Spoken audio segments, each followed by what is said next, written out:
वसी शाह साहब कहते हैं कि क्यों मैं करूं ये दुआ कि उसे मेरी उम्र लगे।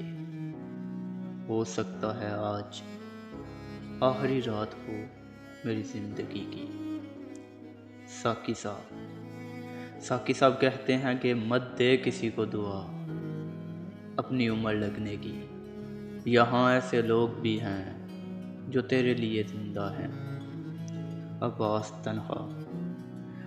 तनखा कहते हैं कि कैसे करें हम खुदा से दुआ, तेरी ज़िंदगी की आवाज़ सुना है लोग छोड़ जाते हैं हम सफ़र को मंजिल मिलने के बाद।